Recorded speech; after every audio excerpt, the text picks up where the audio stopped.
everyone, Griff Hamlin here. Welcome and thanks for joining me today. This will be a very quick video, but I want to discuss really briefly with you something about practicing. When you practice your pentatonic scale or your blues scale, for example, it's very common, and we kind of all get in the habit of picking every note.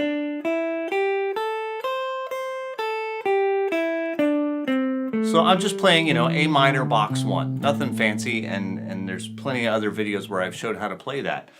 And you'll notice that every note sounds even because I'm picking them all. And if you're currently practicing with all downstrokes, add in alternate picking to that.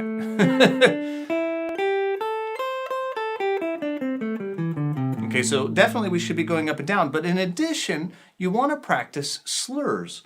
So I should be able to play the first note on a string and hammer on the second note. So notice pluck, hammer on. And the way I do that is by hitting it very quickly. This is not about hitting it hard. It's not like I have to be super strong to hit it. I mostly have to do it quickly.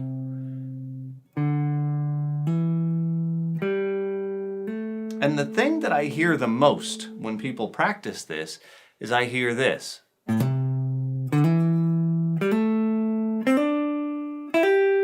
Instead of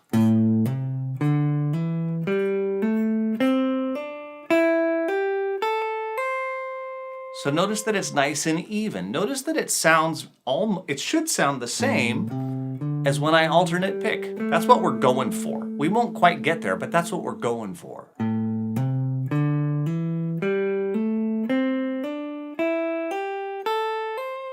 And by the way, with a little bit of overdrive, it's actually considerably easier.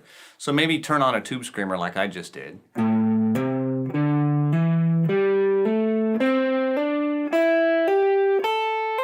But notice how that's nice and even.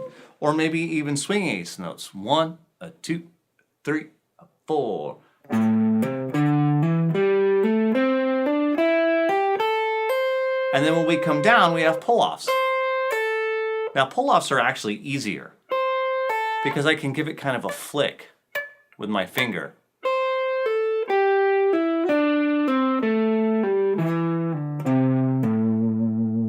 So again, picking the first note of each string, then pulling off. So notice my right hand is out of the picture.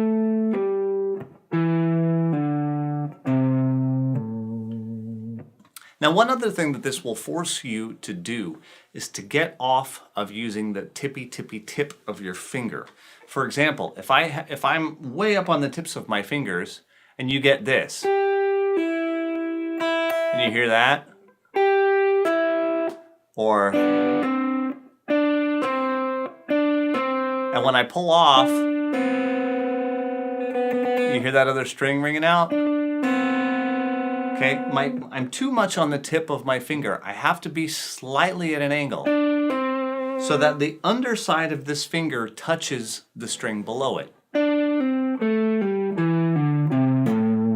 Okay, when I do that, 3, 4, 1, 2.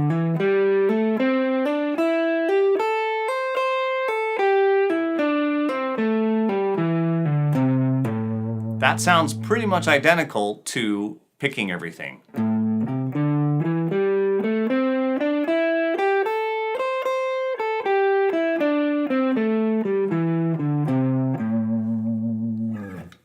Now, does it sound exactly identical? No. Of course, you can hear the pick attack a little bit. But the deal here is that the goal is to make them as close to identical as you can, because that's going to get the best sound from your slurs in general. And with slurs, if you've ever wanted to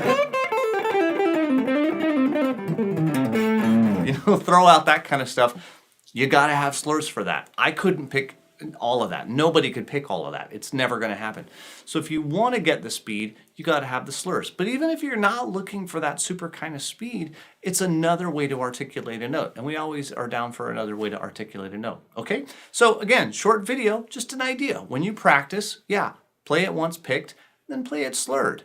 you know, couple times picked, couple times slurred, couple times picked, couple times slurred. And by slurred, I mean hammer-ons and pull-offs. The classical term for that is a slur. So that's kind of a blanket statement that goes for all of it.